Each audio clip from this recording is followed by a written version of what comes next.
Alors, donc, nous allons aborder une table ronde qui va faire le lien entre le passé puis maintenant, aujourd'hui et demain. On a parlé beaucoup du passé aujourd'hui. Maintenant, on va parler de ce qui va se passer là dans les jours à venir, dans les mois à venir et puis demain. Donc, nous avons essayé de réunir un panel un peu de personnes qui ont des parcours différents. Alors, je précise que Laure Noalat, qui habite dans Lyon, n'a pas pu venir parce qu'il y a une grève des trains. Et du coup, elle s'est trouvée coincée chez elle. Donc, elle regrette vraiment de ne pas être parmi nous. Voilà. Donc, parmi tous les journalistes qui sont ici, nous avons donc des journalistes qui ont des profils assez différents et des parcours différents. C'est ça aussi que l'on va interroger. Donc, la première question que je vais vous poser, c'est quels médias choisir pour sensibiliser à l'environnement? Alors, il se trouve que parmi les personnes qui sont ici, chacun a essayé plus ou moins différentes formes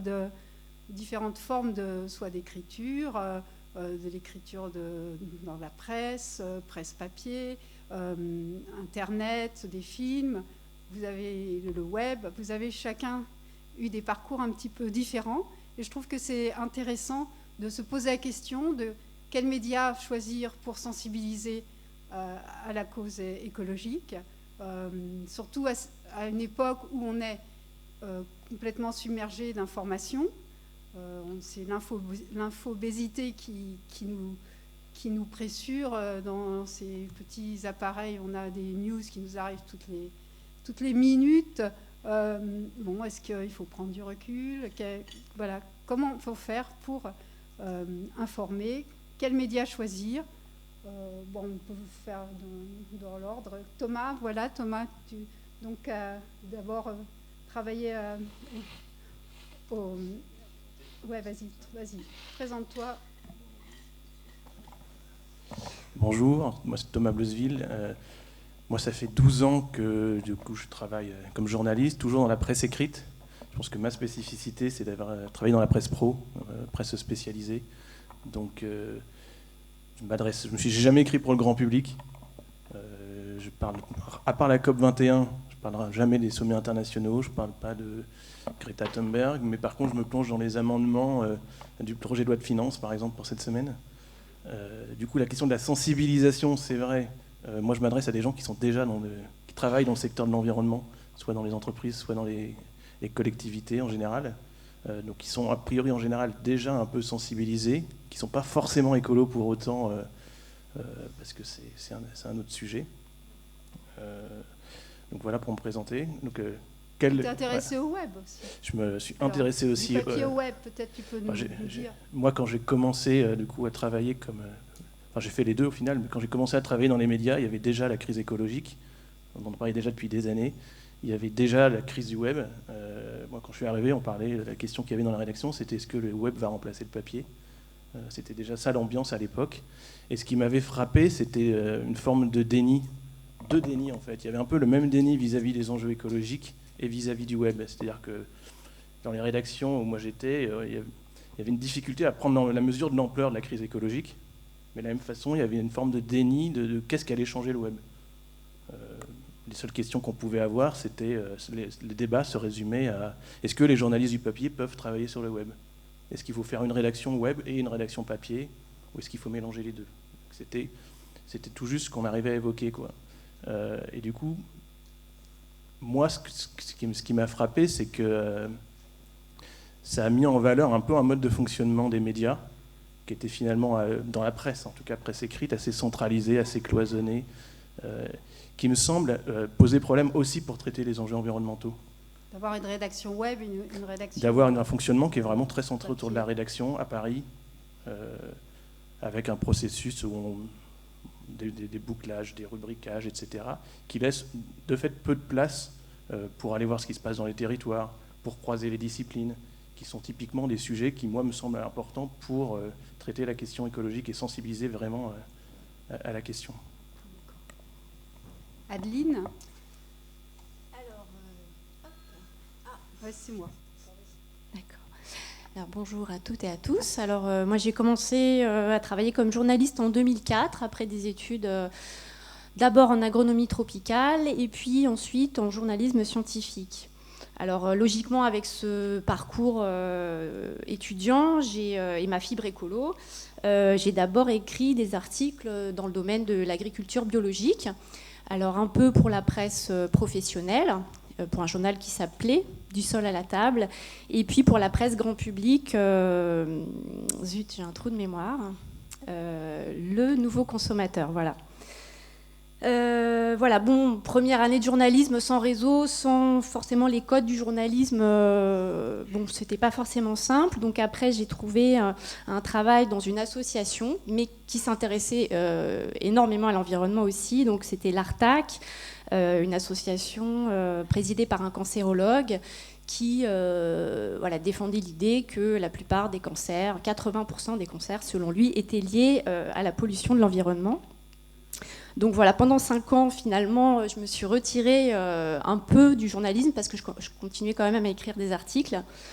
Et puis, par une rencontre, j'ai pu à nouveau travailler dans la presse. Et donc, j'ai, après ces 5 années, commencé à travailler pour le magazine papier Plantes et Santé. Et donc, j'ai découvert le monde des plantes médicinales, un monde où...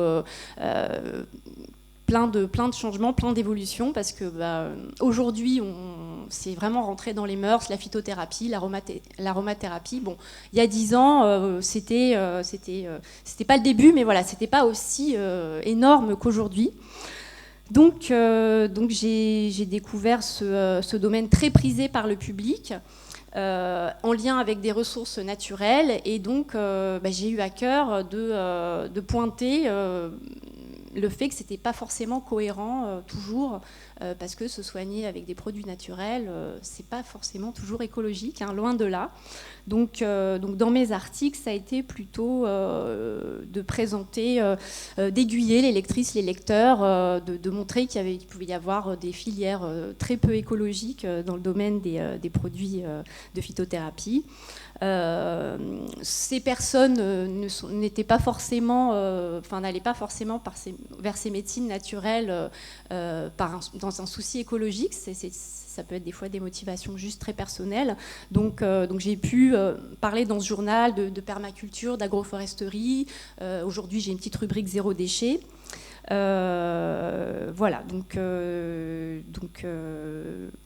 même dans des domaines où on pense que les gens sont très sensibilisés, c'est pas toujours le cas, donc il peut y avoir aussi du travail à faire là.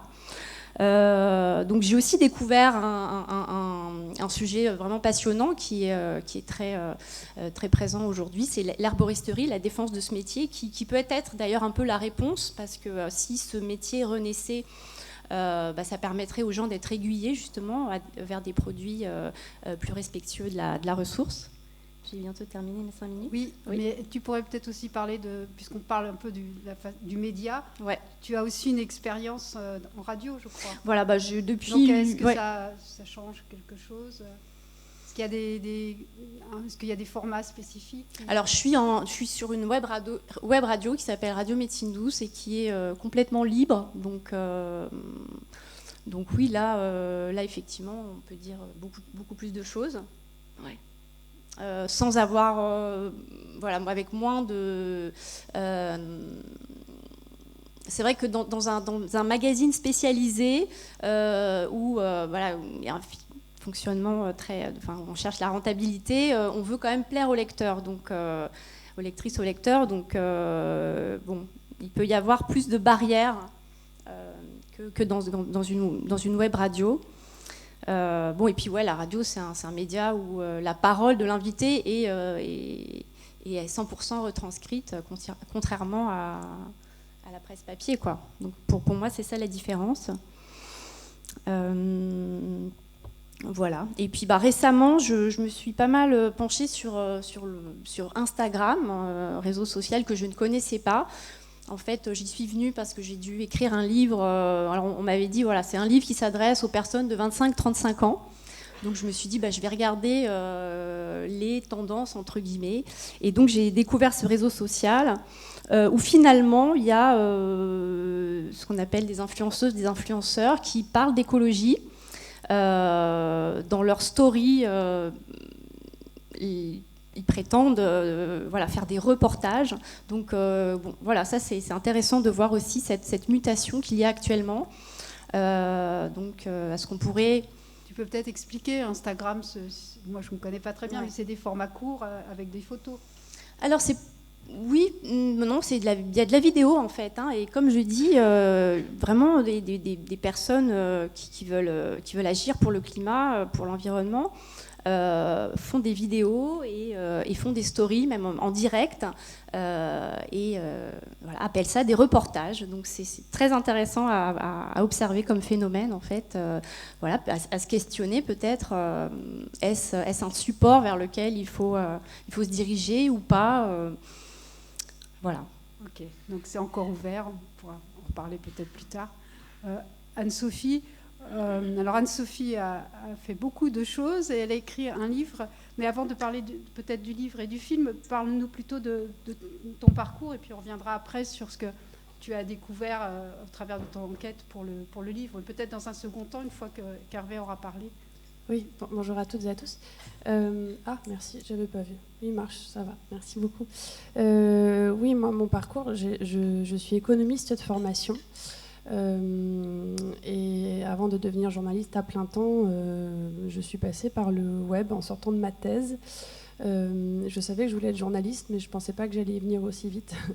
Et c'est plus la spécialité que j'ai choisie, l'environnement, qui est venue à moi, qui m'a amenée au journalisme après très vite. Et j'associe ma pratique journalistique uniquement justement au besoin de traiter et de mieux traiter ces sujets dans l'actualité.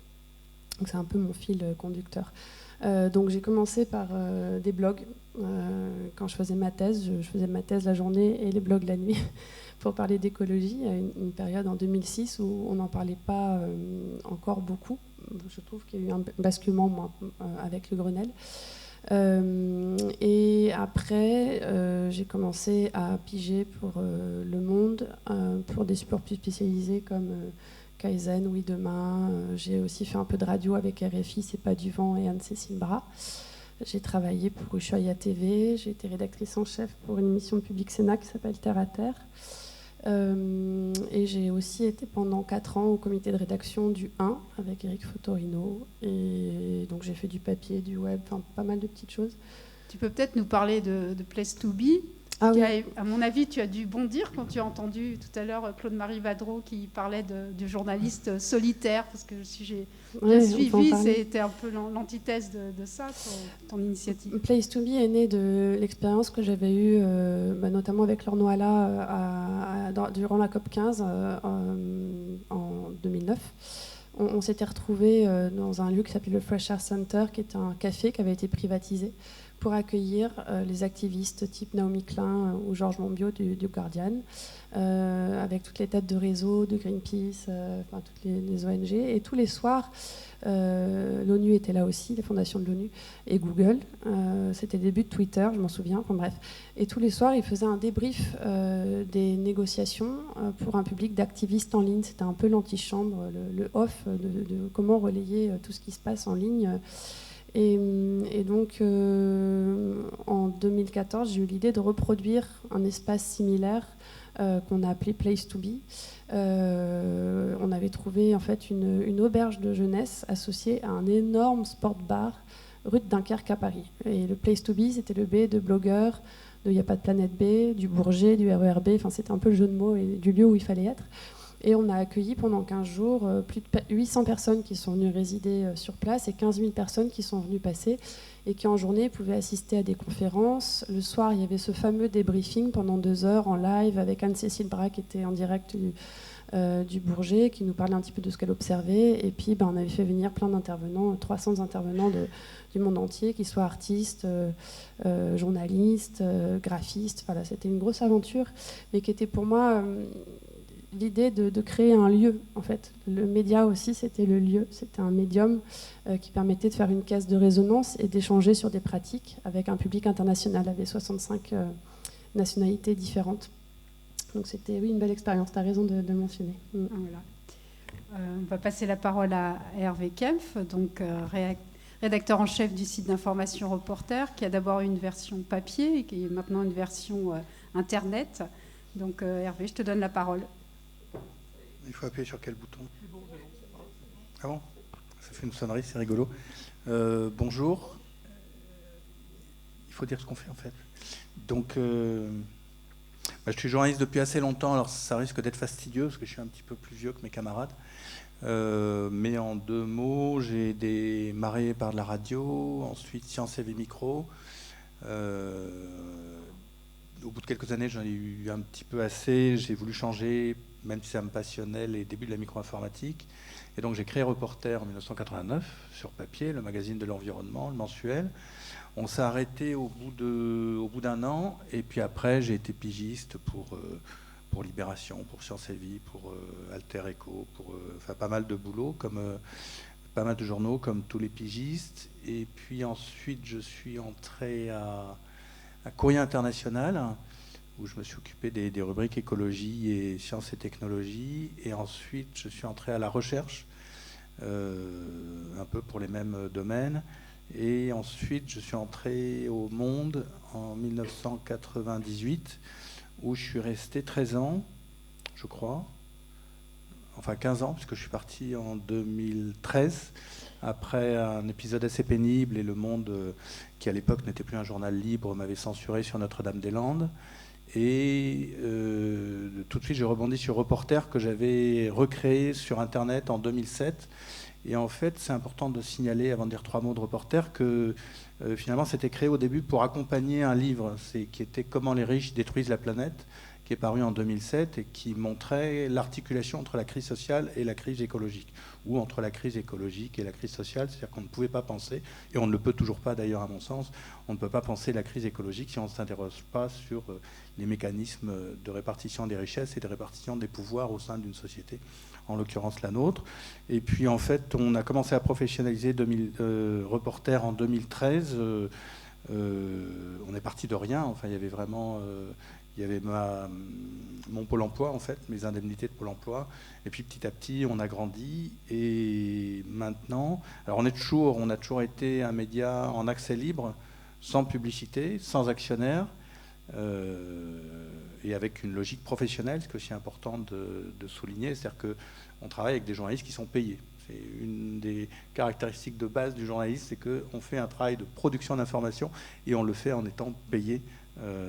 Même si parfois il y a des bénévoles et que c'est en aucun cas une critique du bénévolat, mais c'est en tout cas notre démarche.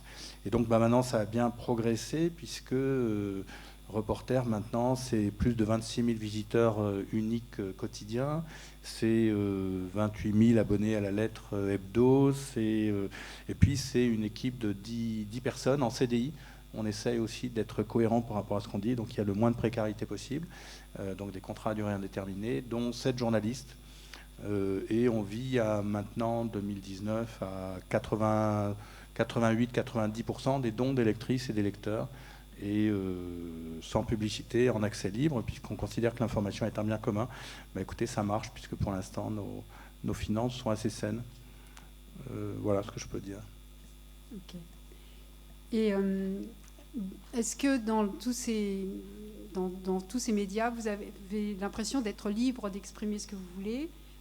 Comment toucher le public? Anne-Sophie, tu veux réagir? Oui, tu as posé cette question tout à l'heure, et en fait, je ne sais pas si c'est tant le média choisi qui est important, parce que ça va toujours évoluer. Et on le voit en effet sur les réseaux sociaux, il y a beaucoup de jeunes qui prennent la parole et ça devient un outil de diffusion. En fait, c'est les canaux. Mais par contre, en revanche, les techniques journalistiques seront toujours nécessaires. Et je fais bien cette nuance-là, parce que juste le fait de prendre du temps, de vérifier, de travailler énormément, d'être dans l'écoute aussi, de faire de la pédagogie, sont des éléments pour moi assez fondamentaux qu'on peut appliquer quels que soient après les formats, on peut s'amuser avec. Moi, c'est ça que j'aime, c'est que sur un sujet donné, on peut choisir aujourd'hui de faire un film, de faire un web documentaire, d'aller faire du data journalisme qui va servir après quelque chose d'animé et faire une énorme infographie qui sera très bien pour le web, compléter avec quelque chose papier derrière en fait. Et je trouve que ça c'est assez riche ce qui se passe aujourd'hui, mais toujours en utilisant les ingrédients fondamentaux du journalisme, en les enrichissant aussi de ce qui nous est permis de faire aujourd'hui qu'on ne pouvait pas faire auparavant. Par rapport à la défiance que peuvent avoir certaines personnes vis-à-vis du journalisme, justement, tu as enquêté donc, pour ce livre et ce film, les médias, le monde et nous, vous et moi. Oui, je vous en ai amené quelques exemplaires parce qu'en fait, il n'est pas sorti encore. Donc, il sort, je fais ma pub, j'adore. Il sort mercredi. Et en fait, c'est un travail de longue haleine, parce que j'ai commencé à réfléchir dessus il y a 5 ans, en 2014, à interroger justement d'autres confrères et consoeurs spécialisés sur nos questions d'écologie, pour essayer de comprendre comment ils vivaient justement leur statut de journaliste écolo au sein des rédactions, parce que moi, trop souvent, j'avais l'impression de passer soit pour une bisounours, soit pour une ayatollah. Donc avoir un discours militant ou avoir un discours qui était trop gentil, tu veux nous parler des petites fleurs ou de ces gentils citoyens qui agissent. Et j'en avais un peu marre à me demander mais pourquoi ces enjeux qui sont quand même fondamentaux, on a autant de mal à les traiter. Et en fait, entre-temps, j'ai rencontré Stéphane Paoli qui m'a énormément touchée dans le cadre de cette enquête. Et c'est devenu avant tout un film qui s'appelle Les médias, le monde et moi, parce que c'est un road trip en France comme à l'étranger où je vais voir un petit peu des nouvelles façons de faire et de pratiquer le métier. Et derrière le livre, en fait, il donne beaucoup plus. C'est un objet complètement différent. Et il y a un chapitre entier justement sur l'écologie dans les médias. Et voilà, avec une approche un peu historique de la façon dont ça a évolué et de comment ça continue d'évoluer aujourd'hui. Et c'était important pour moi de replacer. En fait, ce que j'ai compris pour faire court, c'est que là où je m'interrogeais sur l'écologie dans les médias, j'en ai terminé à faire l'écologie des médias. Et c'est Yves Citon, qui est un formidable chercheur, je ne sais pas si vous connaissez son travail sur l'écologie de l'attention, ou sur son livre qui s'appelle Médiarchie, qui explique ça très bien et qui montre à quel point la déformation de nos systèmes informationnels déforme aussi notre compréhension du monde et donc nous met en position d'incapacité après de répondre aux enjeux qui sont là. Et donc quand je l'ai rencontré, que j'ai rencontré sa pensée, je me suis dit mais en fait il faut vraiment tout reprendre.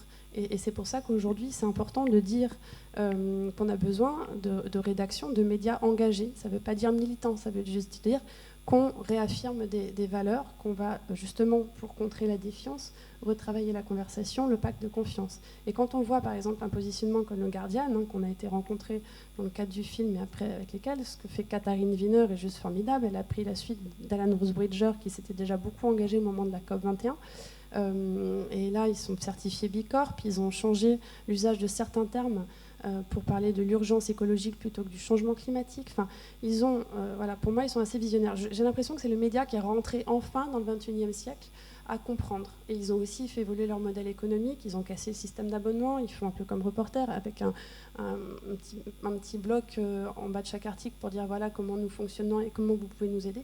Voilà. Et tout ça, c'est très intéressant parce que ce sont des bases de réinvention, mais qui prouvent qu'on a besoin aussi de changer de posture. Alors, est-ce que vous avez l'impression, Thomas l'évoquait un peu tout à l'heure, et je crois l'avoir entendu dans tes propos là tout de suite, est-ce que vous avez l'impression que les médias aujourd'hui sont trop cloisonnés? Il y a le spécialiste de l'environnement d'un côté, est-ce qu'il faut recréer quelque chose, un lien avec les lecteurs? Qui veut s'exprimer là-dessus? Peut-être Hervé, parce que tu dis que votre lectorat vous soutient et c'est pour ça que vous pouvez vivre et continuer à mener votre activité. Comment faites-vous pour entretenir ce lien justement?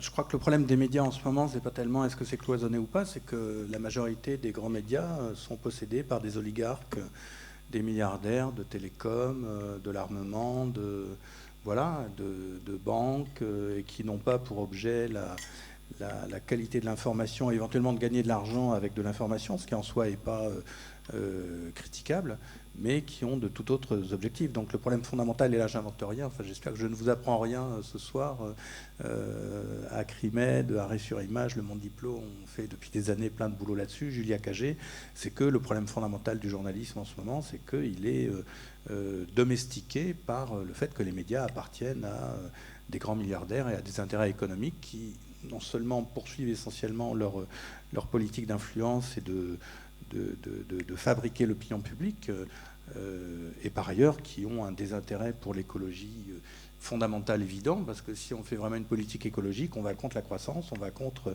les inégalités énormes qui existent, on va contre le système productiviste. Donc voilà, le problème crucial du journalisme, il est là.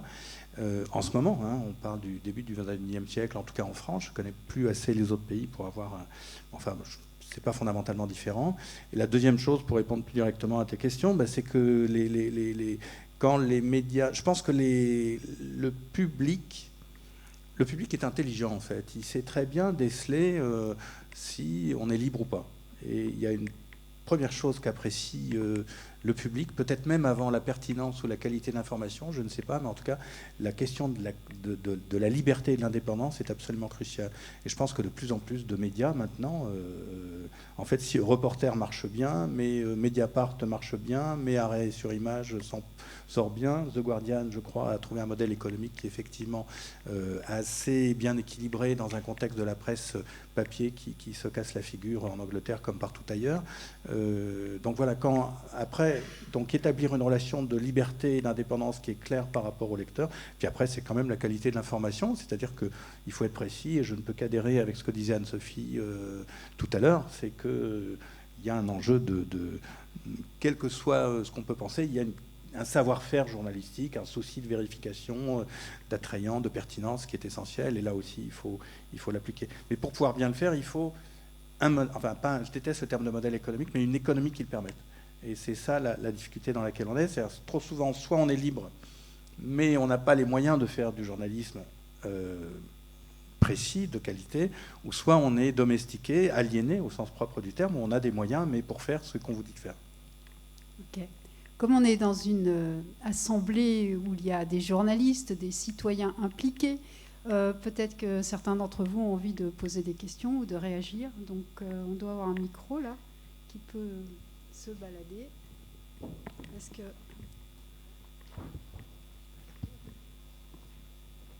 Est-ce que quelqu'un veut réagir sur le type de médias, la façon de sensibiliser le public, peut-être la défiance envers les médias ?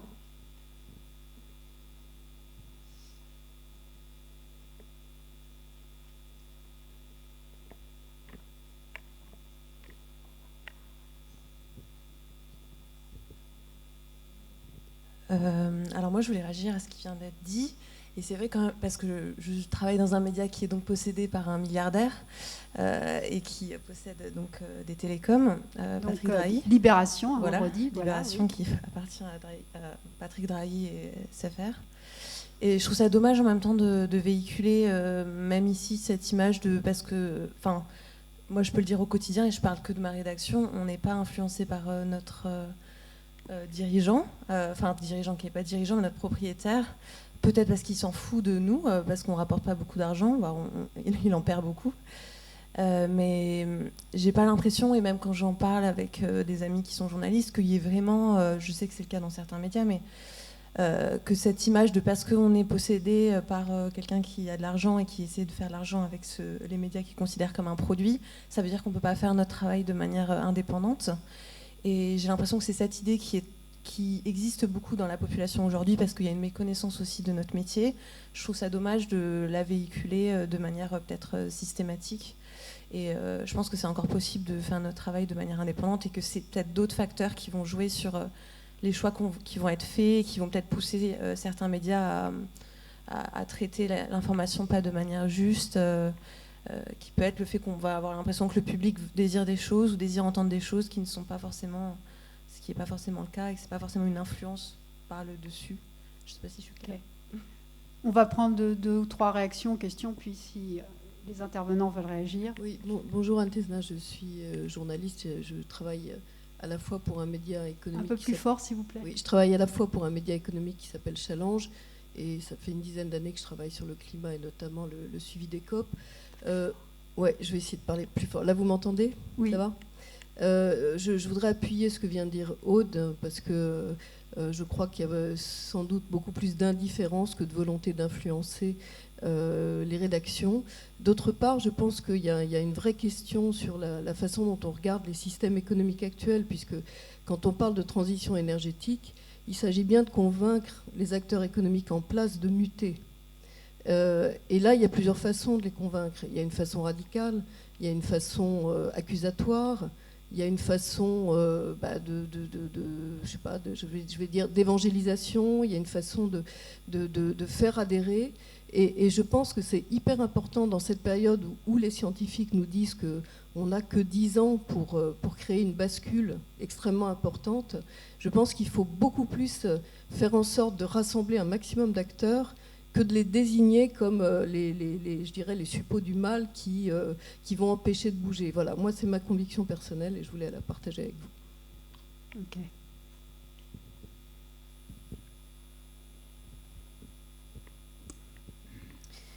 Oui, bonjour. Marie Arnaud, Les 4 saisons. Je me demandais si Anne-Sophie, qui a étudié un peu le Guardian, si le Guardian a changé sa façon de travailler, et notamment nous, journalistes, qui avons des bilans carbone non négligeables. Est-ce qu'il y a des médias qui commencent à faire évoluer leur façon de travailler? Parce que moi, j'ai des jeunes journalistes qui intègrent la rédaction et pour qui c'est naturel de prendre le train pour aller en reportage et pas forcément de louer une voiture. Et ça m'a fait rire quand il y avait Claude Marie. C'est dommage qu'il soit parti parce qu'il était encore à l'ancienne, quoi. C'était ce mode, voilà, on prend chacun sa voiture, on est en concurrence, mais je pense qu'il y a fondamentalement quelque chose qui est en train de changer. Et je me demandais si le Guardian était un exemple intéressant et si Anne-Sophie pouvait développer. Que je développe l'exemple du Guardian au niveau de ses pratiques pour les journalistes.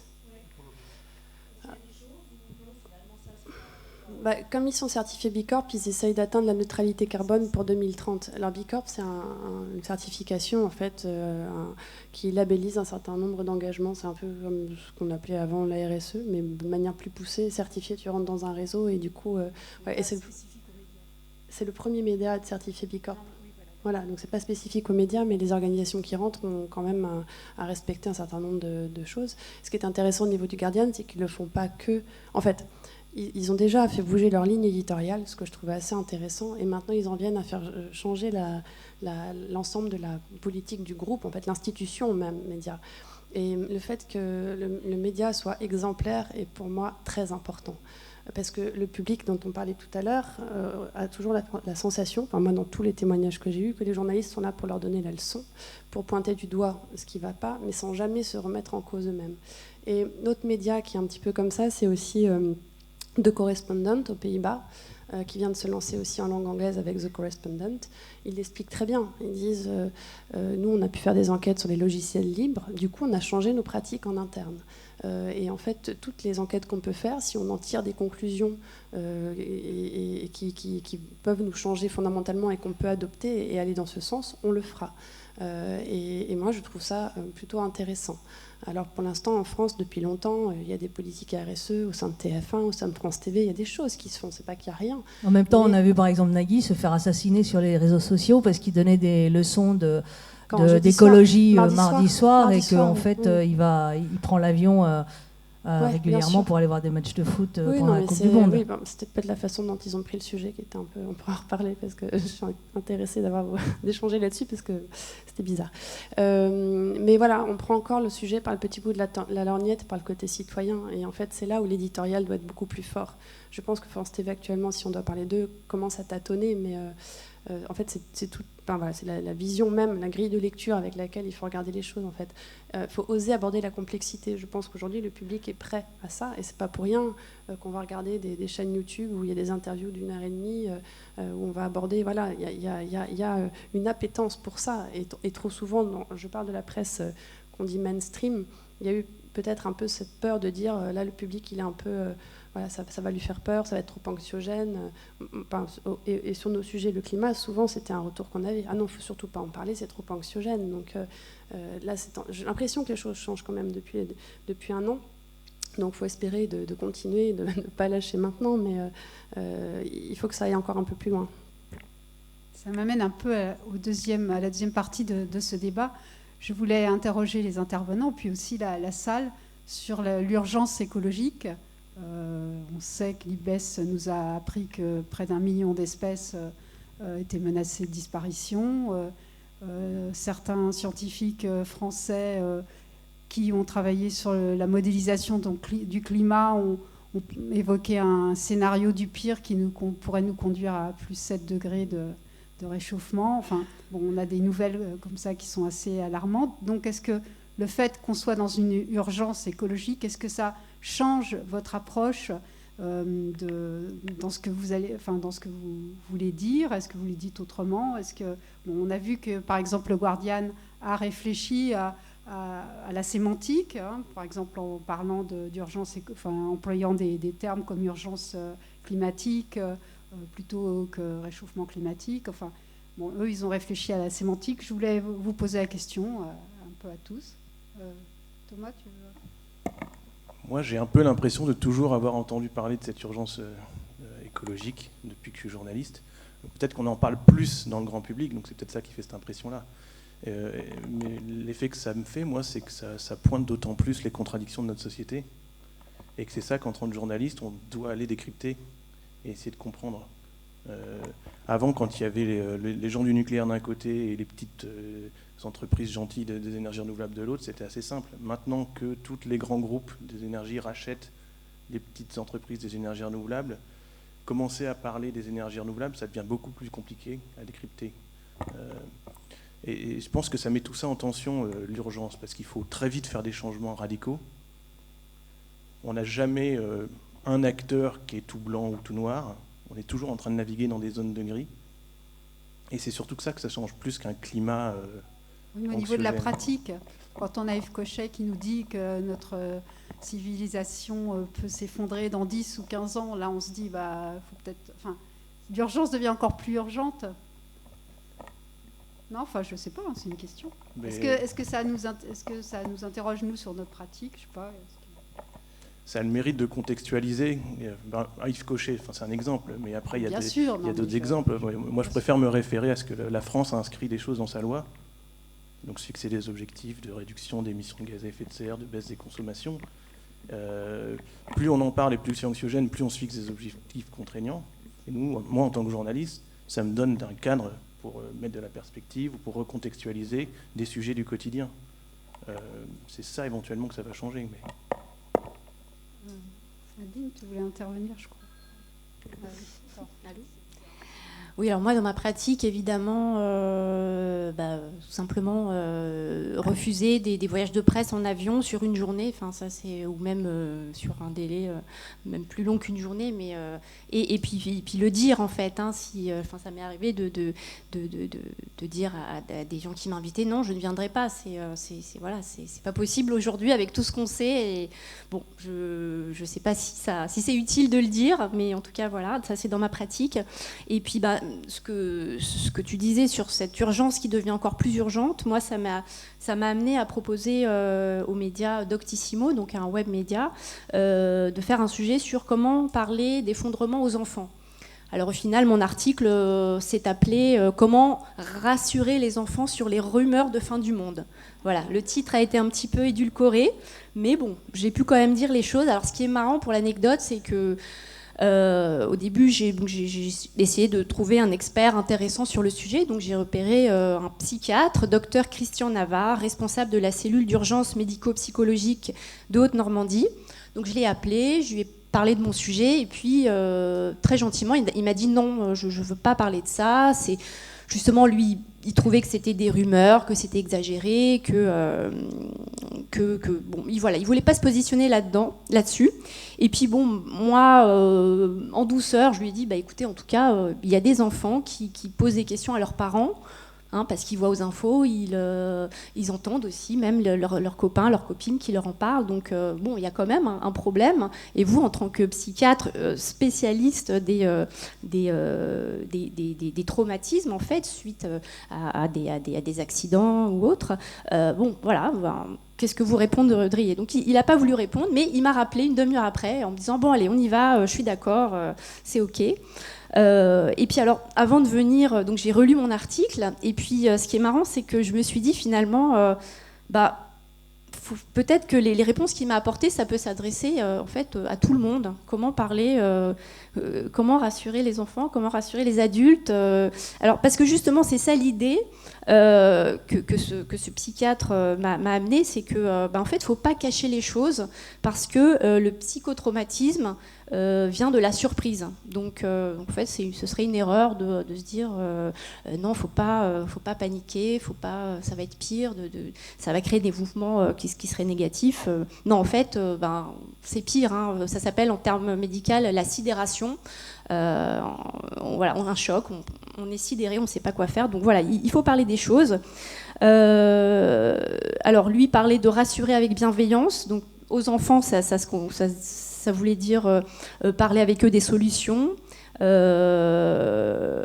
emmener à des activités de ramassage des déchets. Donc nous, dans notre activité de journaliste, c'est aussi ça, c'est aussi de pointer du doigt ce qui est mieux. Voilà. Et puis, voilà, parce qu'il me disait, parler de solutions peut constituer un remède anxiolytique à l'angoisse. Voilà, parce qu'on parle aujourd'hui d'éco-anxiété, donc voilà, en tout cas, ça peut être un remède, en fait, d'en parler. Donc, visiblement, les journalistes, on a vraiment un rôle important à jouer. Bon, voilà, ce que je voulais dire là-dessus. Voilà. Un simple article, en tout cas moi personnellement, ça m'a un peu guéri parce que depuis 1 an et demi, j'étais vraiment dans cette éco-anxiété et oui, je me questionnais énormément. Je m'interdisais même de faire certaines choses, certains projets, en me disant non, en fait, l'impact écologique au final, est-ce que ça vaut vraiment la peine de me lancer là-dedans puisqu'il y aura un impact. Bon voilà, donc ce petit article, en fait, cette discussion avec un psychiatre m'a bien aidée. Alors je crois qu'Anne-Sophie veut intervenir. Oui, rapidement. En fait, quand on regarde un petit peu, mais je pense que voilà, je ne suis pas celle qui a suivi ça depuis le plus longtemps, mais il y a eu le traitement des questions environnementales et écologiques a évolué. En fait, à chaque fois, il y a eu des modes ou des thèmes très à la mode. Donc ça a commencé, c'était d'abord la nature, puis après ça a été le climat, pendant un temps c'était les éco-gestes. Avec les COP, souvent on a un retour sur le climat. L'an prochain, il y aura le congrès, les UICN, donc ça sera la biodiversité. On a vu qu'il y a certaines qui marchent. Et depuis quelques mois, la collapsologie, elle va en poupe. Et donc, dès qu'on fait un sujet sur la collapsologie, ça prend très bien. Parce que les gens le partagent énormément. Et voilà, Cyril Dion, c'est pareil. Pierre Rabhi, c'est pareil. Enfin, vous voyez un peu ce que je veux dire. Donc, il y a des sujets faciles. C'est intéressant, mais pendant longtemps, le climat, ça ne marchait pas. Et quand on regarde aussi, pendant un temps, sur le traitement de ces questions, on parlait essentiellement des causes. On ne parlait pas forcément des conséquences. Il y a eu toute la phase où on parlait des solutions. Pendant un temps, c'était très scientifique, mais on n'en faisait pas un fait social pour autant. Et ça, ces choses-là ont évolué dans le traitement éditorial. Après, ce qui manque parfois, c'est d'en faire un sujet peut-être un peu à part, sans justement y apporter une dimension plus politique. Et cette nécessité d'avoir une approche transdisciplinaire, c'est fondamentalement ce qui, aujourd'hui, pêche le plus. À laisser terre ou planète ou écologie dans un coin, ça ne permet pas à un journaliste qui suit ces questions de pouvoir traiter forcément la question d'un point de vue plus politique ou plus économique. Et c'est peut-être ces façons-là de voir les sujets qui doivent évoluer. Je pense que ça évolue. J'ai pu en parler avec Stéphane Foucard un peu au Monde, avec d'autres rédactions, un peu avec l'Express pendant un temps. Quand Hebdo s'est lancé, il y avait aussi cette volonté de ne plus avoir de section. Aussi divisé qu'avant. Donc cette remise en cause en fait, des étiquettes peut aider en tout cas à avoir des approches plus globales. Mais en tout cas, c'est important de l'avoir en tête. Et surtout de faire des investigations qui mettent en avant les deux côtés de la médaille, c'est-à-dire on peut dénoncer une pollution à tel endroit, décrypter pourquoi c'est arrivé, expliquer les conséquences de cette pollution sur la population locale et ce qui en découle, mais surtout montrer, ne pas laisser les gens pris au dépourvu, mais surtout montrer qui se bouge localement, qu'est-ce qu'on peut faire pour agir, etc. Pour moi, c'est très important de mettre ces deux aspects, parce que si on fait qu'un journalisme parfois qui est positif, à montrer machin fait ceci, l'ONG machin, regardez cette start-up, c'est formidable, ça ne fait pas sens. Je pense qu'il est important de donner des moyens de compréhension et après de fournir des moyens d'action. Et cette approche-là, en tout cas à l'étranger, commence à vraiment bien prendre. Okay. Et Hervé, au niveau de reporter, est-ce que cette idée d'urgence, est-ce que ça... Bon, alors finalement, est-ce que c'est plus urgent aujourd'hui qu'hier ou est-ce que... ou pas? Alors, je vais revenir un peu en arrière et répondre à ta question. Pour la question de la liberté par rapport à la propriété de la presse, je suis désolé, ça me fait penser à... Et c'est vraiment pas une... le prends pas mal, enfin, le prenez pas mal en tant que... Et par ailleurs, Libération fait du bon boulot. Je trouve depuis quelques mois, on lit des choses intéressantes. Voilà. Malgré tout, moi, ça me fait penser à un débat que j'avais eu sur le même thème avec un rédacteur en chef de TF1 qui disait « Mais monsieur Bouygues ne m'a jamais appelé. » Mais oui, forcément. Comment ça fonctionne, la propriété? C'est qui paye commande. C'est la règle de base de toute entreprise et de la presse. Et le propriétaire va nommer un directeur de médias qui va nommer un rédacteur en chef, de façon à ce que toute la chaîne hiérarchique soit compatible avec les idées que défend le propriétaire. Alors ça n'empêchera pas qu'il y aura des marges de liberté, des marges d'exercice du bon travail par les journalistes salariés, mais fondamentalement, il n'y aura pas de remise en cause des idées et des structures qui sont orientées par le propriétaire. Et c'est le cas pour Libération comme pour d'autres, j'en suis désolé. Et voilà. Donc ça, c'est le premier point. Après, on peut ne pas être d'accord, mais moi, j'affirme mon désaccord, je l'assume totalement. Pour moi, l'analyse est fondamentalement là. C'est la question de la propriété des médias est absolument fondamentale. Et quant à la camarade de Challenge, bon, je ne reviens pas sur l'indifférence du propriétaire, etc. Je ne sais pas. En revanche, si on veut faire changer l'économie, eh ben non, c'est pas qu'on sera dans une posture accusatoire ou qu'on sera dans une posture de faire adhérer, c'est qu'il y a du conflit. Il y a du conflit. On ne peut pas dire il faut des changements radicaux, discuter de l'effondrement de la catastrophe écologique et continuer à dire ah bah oui, il faudrait peut-être faire adhérer, mais les gens qui fabriquent GCO, le grand contournement ouest de Strasbourg, c'est un conflit. Donc c'est soit, on n'a pas le temps de raffiner un petit peu la discussion ici, mais moi je l'assume totalement comme conflit, et très clairement conflit contre le système productiviste, contre le système capitaliste, puisqu'il faut appeler un chat, et on est maintenant clairement là-dedans. Et on sent que le conflit monte jour à jour, et même prend d'autres formes, ce ne sont pas seulement sur l'écologie. Je veux dire, journalistiquement, quand on passe une semaine sur cette histoire de voile, alors qu'il y a quand même des choses absolument passionnantes et importantes qui se passent ailleurs, c'est un problème. Bon, voilà, je veux aller vite pour pas... Mais vous voyez l'idée fondamentalement. Et moi, il faut rassembler les acteurs plutôt que de désigner des suppôts du mal.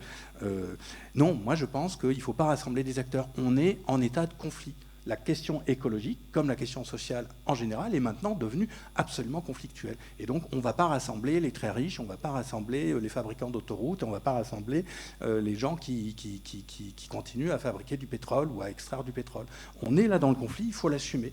Et moi, je dis, oui, il y a des suppôts du mal. Oui, il y a les oligarques sont des méchants. Je veux dire, quand on voit, change un petit peu de domaine, mais c'est une actualité récente, quand on voit l'acharnement qui se fait contre Assa Traoré, qui vient d'être convoqué pour injure diffamatoire alors que tout l'appareil judiciaire et de police ne veut toujours pas reconnaître ce qui s'est passé autour du meurtre de son frère ou de l'homicide, en tout cas, à Assa Traoré, il y a un problème. Pourquoi ça nous concerne, nous, écologistes?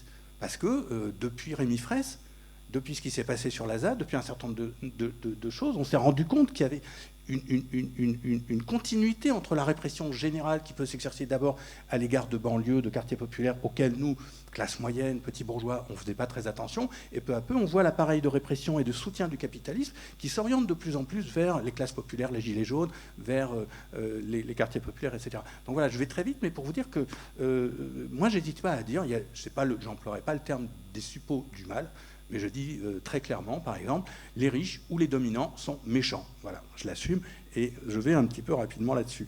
Mais je veux bien en rediscuter après de manière un petit peu plus subtile, un petit peu plus sophistiquée. Vous n'étiez pas d'accord là-dessus. On revient un peu à l'urgence écologique et puis après on donnera la... L'effondrement, mais je voulais réagir là-dessus très, très amicalement et en bonne complicité, mais on peut être en désaccord ou en tout cas avoir besoin de discuter. Rapidement, l'effondrement, moi je suis d'une génération qui est, je ne savais pas lire, mais Le Printemps silencieux, 1962, Rachel Carson. Vous vous rappelez cette scène, que moi j'ai lu bien après, mais cette scène absolument essentielle où le printemps est silencieux et cette scène très poétique du début du bouquin où les champs, qu'est-ce qui se passe? Il n'y a plus un bruit d'oiseaux. Et qu'est-ce qui se passe? L'étude, moi, une des études qui m'a frappé récemment, il y a 1 an ou 2, c'est qu'il n'y a plus d'oiseaux des champs en France. Enfin, Marc Giraud, tu sais ça mieux que nous. Puis tous, ici, il y a beaucoup de naturalistes, ça fait le charme des JNE et c'est pour ça qu'on est tous ensemble. Cette nature disparaît. Donc avant même de parler d'effondrement, la collapsologie, etc., il y a un effondrement qui se fait sur les populations d'oiseaux, sur les populations d'insectes, etc. Alors la deuxième idée, et qui moi me frappe, c'est que l'effondrement se produit à un rythme plus lent sur nos vies humaines. C'est-à-dire qu'on a entre 25, 30 ans et peut-être 60 ans. Sur la vie humaine, on est témoin, mais en même temps, on peut tous aller à la campagne, on peut tous aller faire des randonnées, on va tous à la montagne ou admirer la beauté de la nature. Donc on est encore là. Mais donc dans notre vie humaine, ça paraît pas si long. Et puis, je crois que c'est Frédéric Danez qui avait dit ça dans un bouquin il y a quelques années, c'est une idée très juste, c'est qu'on s'habitue à la dégradation du monde. C'est-à-dire dans la vie humaine, par exemple, nos enfants qui vivent maintenant, moi j'ai des petits-enfants maintenant, ils vont vivre dans un monde où l'idée de la nature naturelle sera différente de celle qu'on pouvait avoir il y a 40 ans. Et donc, ils s'habituent déjà à une nature très artificialisée. Je te promets d'être court, mais je tiens à dire ça. Mais ce qui m'intéresse, c'est ton point de vue journaliste par rapport à ça, justement. Je ne peux pas avoir un point de vue journaliste si je n'ai pas une vision du monde et une intelligence du monde. Donc, c'est pour ça que je me permets de faire ce petit développement. Donc, on s'habitue à la dégradation, alors que le temps géologique, le temps naturaliste, lui, on le sait tous ici. En 200 ans, mais c'est un éclair dans l'histoire de l'humanité. Mais dans notre vie vécue, dans notre vie politique, celle dont on parlait, c'est long, ça s'étale sur... Et moi, ce que je crains, c'est une idée qui est récente pour moi, c'est qu'en fait, on est dans cette dégradation relativement lente, mais auquel toute la génération, toute la vie politique va s'habituer, et qu'il va y avoir une sorte d'habituation ou d'adaptation, vraisemblablement si on laisse faire les choses sur le plan politique de manière extrêmement violente, extrêmement capitalistique, extrêmement dominante, où il peut y avoir une voie beaucoup plus agréable. Alors, ce matin, et je conclus pour nous l'attitude qu'on fait à Reporter par rapport à l'effondrement, c'est très rapidement, d'abord toujours informer. C'est-à-dire, je ne rentre pas dans le débat catastrophiste ou pas catastrophiste. Il y a une étude scientifique qui paraît, il y a un GIEC, il y a quelque chose qui sort, on le raconte, et si c'est pas réjouissant, c'est l'information, on le raconte. Premier point, ne pas se bloquer sous l'idée de catastrophisme ou pas. Deuxième point, insister sur les alternatives. Ça fait partie de l'ADN de Reporter, heureusement, raconter des alternatives, au moins 1 à 2 histoires par semaine, parce qu'il y a quand même des choses magnifiques qui se passent, et puis parler des luttes. C'est-à-dire que la façon dans laquelle chacun et chacune d'entre nous peut faire, et on le fait d'une certaine manière professionnellement, c'est de s'engager. Anne-Sophie le disait très bien, c'est pas une question d'être militant, mais un journalisme engagé. On fera de l'information engagée, et d'autres pourront le faire, et raconter les luttes, parce que c'est comme ça qu'on peut contrebattre l'effondrement, ou en tout cas le ralentir s'il devait se produire. Alors ce matin, Marc-Ambroise Rendu nous a appelé à nous réveiller, à nous secouer un petit peu pour justement faire face à ces défis. Donc est-ce que dans la salle, vous avez des interventions sur ce sujet? Alors Cécile Blatrix, à gauche, par là. Merci.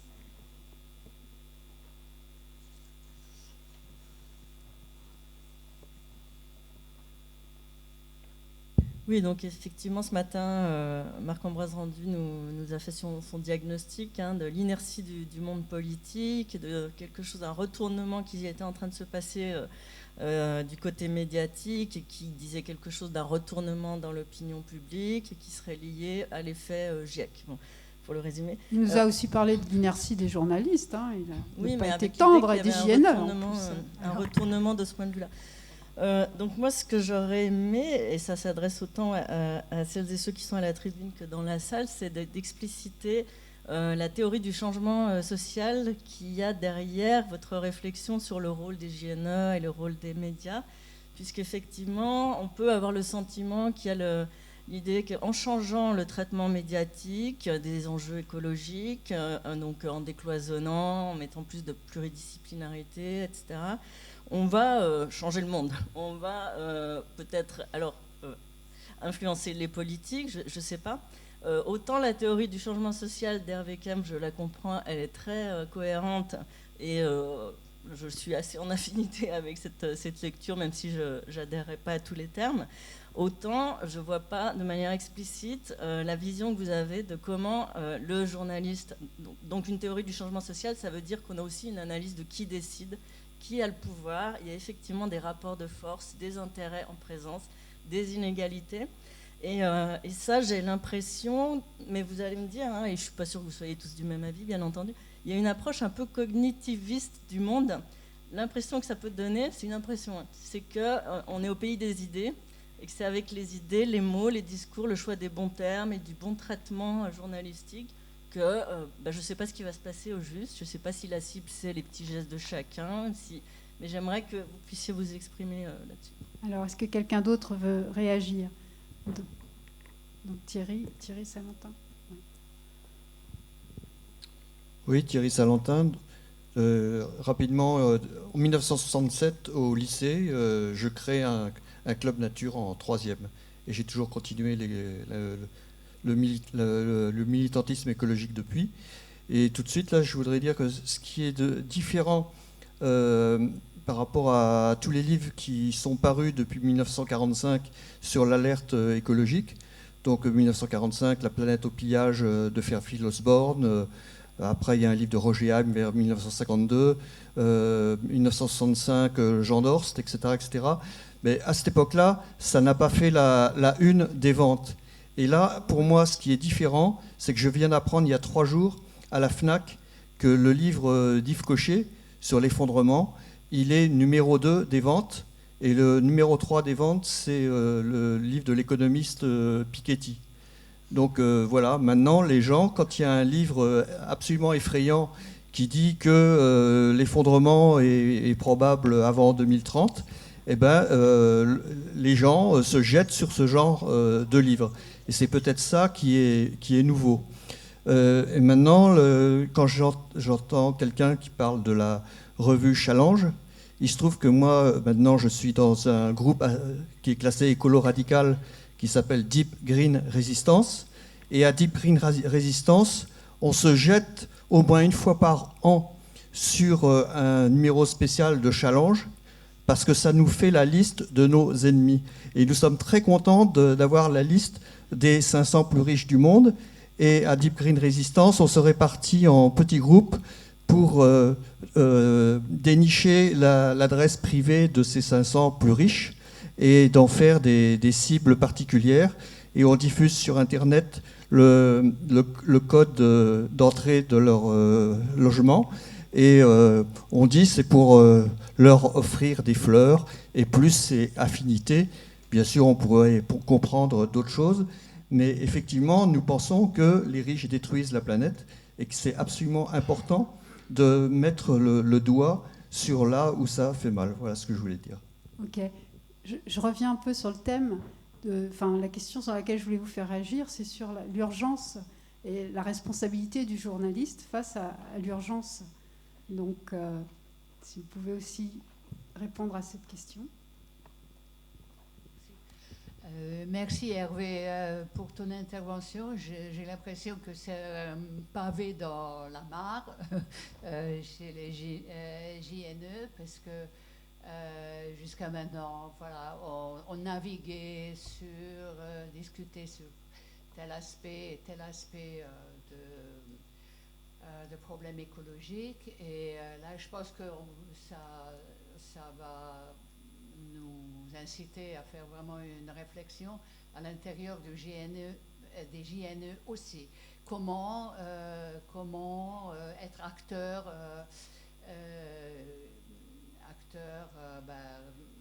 dans ce processus qu'on vit.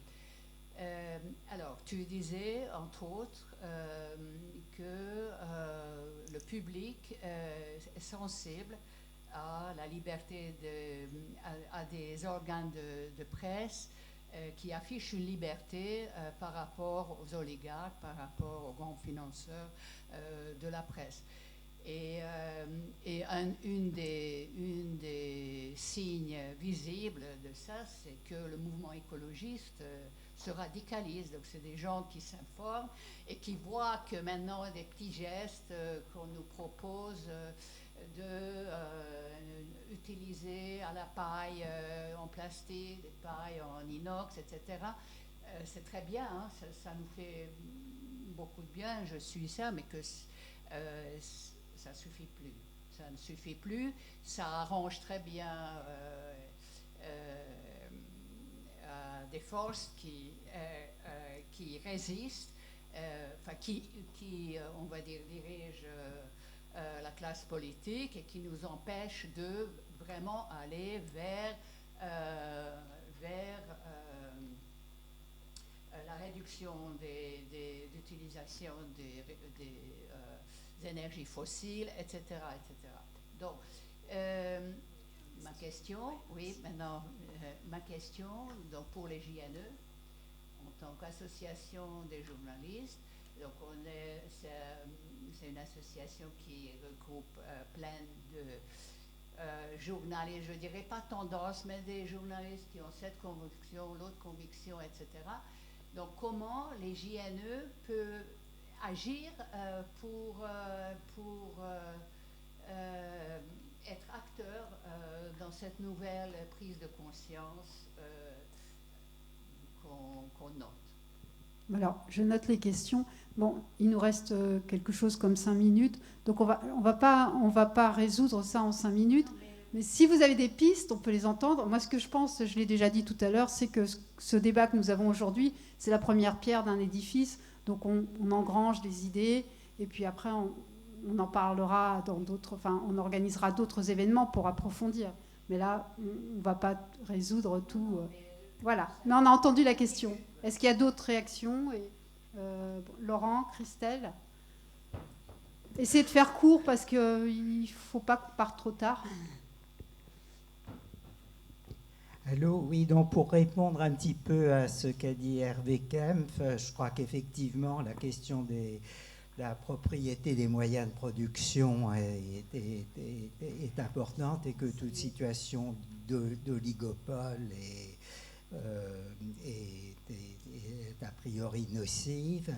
Mais cela étant, il y a d'autres, pour moi, il y a des tas d'autres facteurs de blocage qui font que l'information sur l'écologie ne se développe pas autant qu'elle devrait, même si, étant des plus anciens dans cette salle, la situation s'est quand même beaucoup améliorée depuis une cinquantaine d'années. Donc, sans vouloir être exhaustif, je vois au moins 3 facteurs de blocage qui sont le poids croissant de la publicité des annonceurs et leur immixtion croissante dans le travail rédactionnel, comme on le voit par exemple dans le groupe Prisma Presse, où j'ai travaillé pendant 25 ans. Donc ensuite, il y a un deuxième facteur qui est les rédacteurs en chef, qui ont toujours tendance à avoir des idées préconçues sur les sujets, et cela au détriment du travail de terrain des journalistes qui vont faire les enquêtes. Et puis le troisième facteur qui me semble assez spécifique à la presse française et auquel les journalistes d'environnement n'échappent pas toujours, c'est la tendance à l'éditorialisation permanente qu'on voit si on regarde les chaînes d'infos continues. On a quasiment 24 heures sur 24 des journalistes qui donnent leur opinion sur des sujets sur lesquels ils n'ont pas forcément enquêté, et les journalistes d'environnement, je regrette que souvent ils passent plus de temps à donner leur avis sur des grands sujets plutôt qu'à enquêter sur le terrain pour apporter un maximum d'informations, tout en reconnaissant que les débats d'idées sont passionnants et nécessaires. Christelle?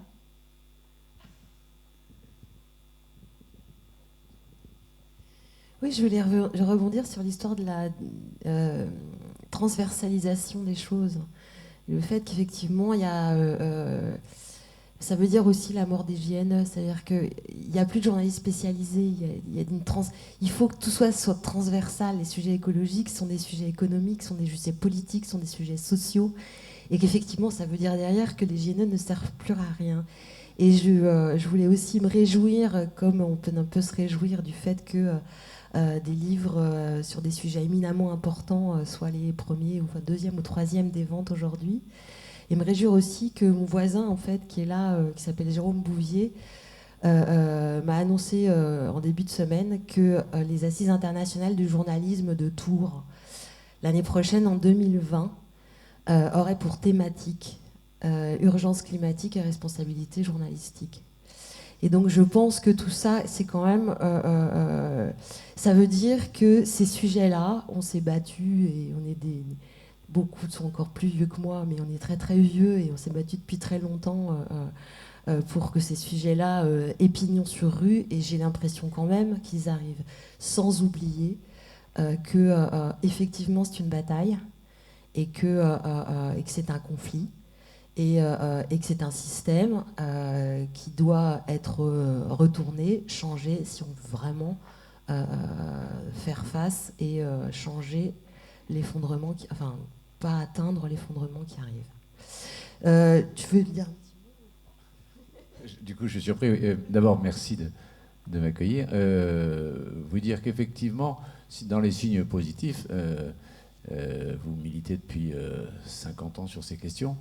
Je pense que les assises ont maintenant une quinzaine d'années. Si je l'avais proposé il y a 5 ans ce thème-là, il ne serait pas passé.